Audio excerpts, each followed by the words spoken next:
Hello everyone, welcome to my YouTube channel Debashis Edison. আজকের ভিডিওতে আমরা আলোচনা করব যে নিট 2025-এ তুমি যে নাম্বার পেয়েছো তার ভিত্তিতে তুমি নিট কাউন্সেলিংয়ে বসলে। নিট কাউন্সেলিংয়ে বসার পর ফার্স্ট যেটা তোমাকে করতে হয় সেটা হলো তোমার রেজিস্ট্রেশন করার পর তোমাকে কী করতে হয়, ফিস পেমেন্ট করতে হয়। তারপরে কিন্তু এই স্টেপটা আসছে যেটা হলো তোমার চয়েস ফিলিং বা লকিং। এটা খুব গুরুত্বপূর্ণ একটা তোমার স্টেপ বলতে পারো, কারণ এই চয়েস ফিলিং আর তোমার যে নিটের যে র্যাঙ্ক, এই দুটোর উপর ভিত্তি করে তুমি কিন্তু তোমার স্বপ্নের কলেজ, তোমার ড্রিম কলেজ তুমি কিন্তু পাবে।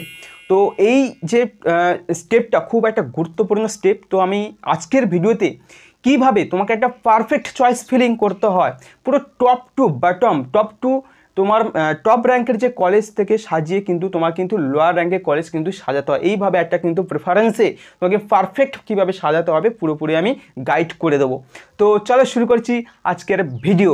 তবে হ্যাঁ, তার আগে বলে দিচ্ছি, যদি তোমরা কমপ্লিট একটা কীভাবে কাউন্সেলিং করতে হয় একটা গাইড ভিডিও যদি জানতে চাও, আমার কিন্তু ডিসক্রিপশন বক্সে তার লিঙ্ক দেওয়া থাকবে, তোমরা ওখান থেকে দেখে নিতে পারো। তো চলো শুরু করছি আজকের ভিডিও।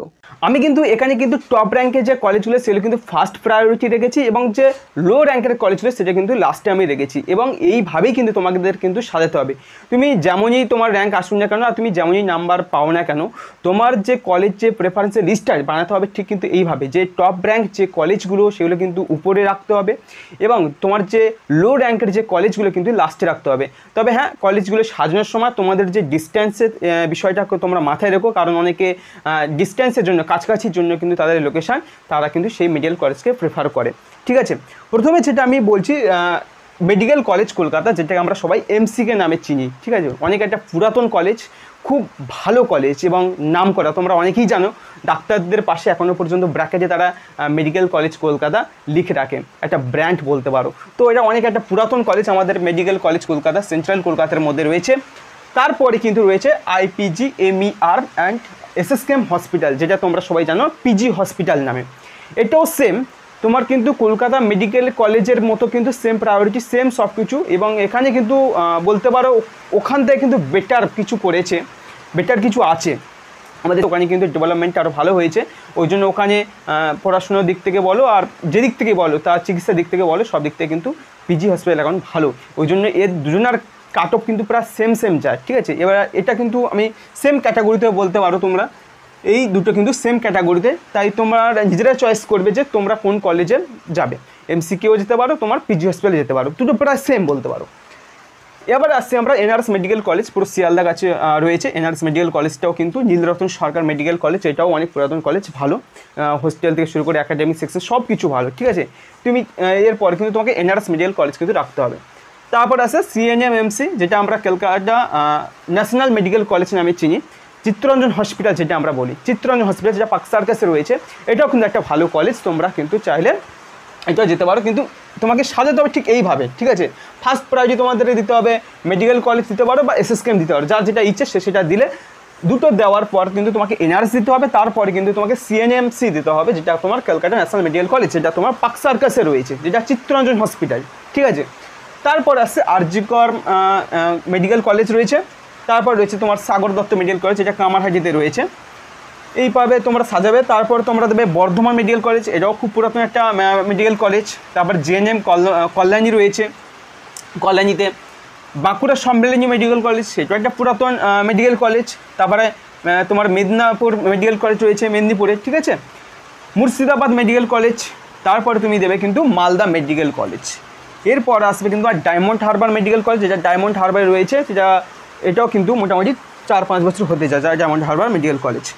তারপর নর্থ বেঙ্গল মেডিকেল কলেজ রয়েছে, এটা কিন্তু তোমার দার্জিলিংয়ে। নর্থ বেঙ্গল মেডিকেল কলেজটা কিন্তু দার্জিলিংয়ে, এটাও কিন্তু ভালো কলেজ। তারপর তোমার রয়েছে বারাসাত গভর্নমেন্ট মেডিকেল কলেজ। এগুলো কিন্তু নতুন, কিন্তু নতুন হওয়ার সত্ত্বেও কাছাকাছির জন্য, কলকাতার জন্য কিন্তু এদের প্রেফারেন্সটা কিন্তু অনেকে চয়েস আগে রাখে। ঠিক আছে, এরপর তোমরা কিন্তু দেবে কিন্তু Saratchandra Chattopadhyay government medical college. ঠিক আছে, 16 নম্বরে। তারপর তোমরা দেবে কিন্তু Prafullachandra Sen government medical college, যেটা কিন্তু তোমার রয়েছে হুগলিতে রয়েছে। ঠিক আছে, এটা কিন্তু রয়েছে হুগলিতে। তারপর কিন্তু রামপুরহাট গভর্নমেন্ট মেডিকেল কলেজ। তারপর দেবে তুমি দেবেন মাহাতো গভর্নমেন্ট মেডিকেল কলেজ, এটা কিন্তু পুরুলিয়াতে রয়েছে। দেবেন মাহাতো গভর্নমেন্ট মেডিকেল কলেজটা রয়েছে পুরুলিয়াতে। তারপর রয়েছে রায়গঞ্জ গভর্নমেন্ট মেডিকেল কলেজ, যেটা রয়েছে, তো তারপর হচ্ছে হ্যাঁ রায়গঞ্জ গভর্নমেন্ট মেডিকেল কলেজ রয়েছে। তারপরে তুমি দেবে কিন্তু Maharaja Jitendra Narayan government medical college, যেটা কিন্তু তোমার রয়েছে কোচবিহারে। ঠিক আছে, এটা কিন্তু কোচবিহারে রয়েছে, Maharaja Jitendra Narayan government medical college, Cooch Behar.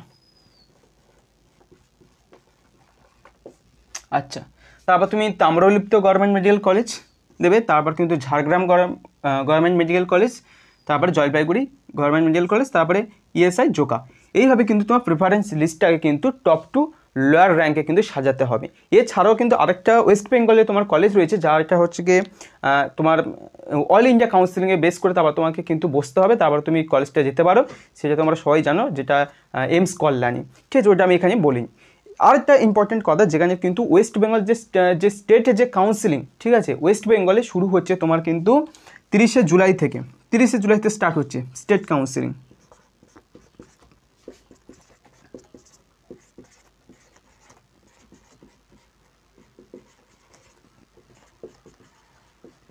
Start হচ্ছে তোমার কিন্তু 30শে জুলাই থেকে স্টার্ট হচ্ছে, এটা কিন্তু মনে রেখো, হবে তোমার 6 আগস্ট পর্যন্ত।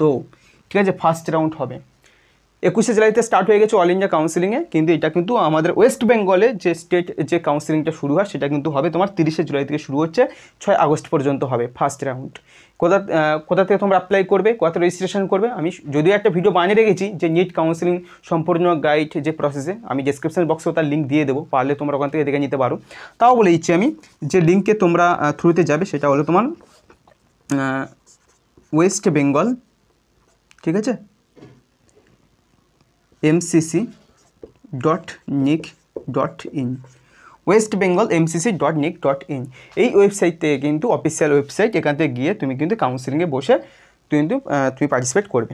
ঠিক আছে, তো আমি বলে দিলাম সমস্ত কিছু, কীভাবে তোমাকে একটা প্রেফারেন্স, কীভাবে তোমাকে কলেজ ওয়াইজ তোমাকে সাজাতে হয়, এইভাবে তুমি সাজাবে। এবং অবশ্যই সাজানোর সময় অবশ্যই তুমি মাথায় রাখবে তোমার লোকেশান, তোমার ডিস্ট্যান্স, সেই ডিস্ট্যান্সের ভিত্তিতে তুমি কিন্তু সেইভাবে কিন্তু কলেজে দেবে।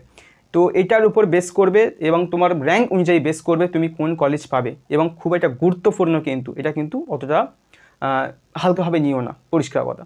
তো এর উপর বেস করে তুমি তোমার স্বপ্নের কলেজ পাবে। তো সুতরাং সেইভাবেই তোমরা এটা মাথা ঠান্ডা করে ভালোভাবে ঠিক করে কিন্তু চয়েস লকিং করো, চয়েস ফিলিং করো, তারপর তুমি লক করে দিও তোমার কলেজ।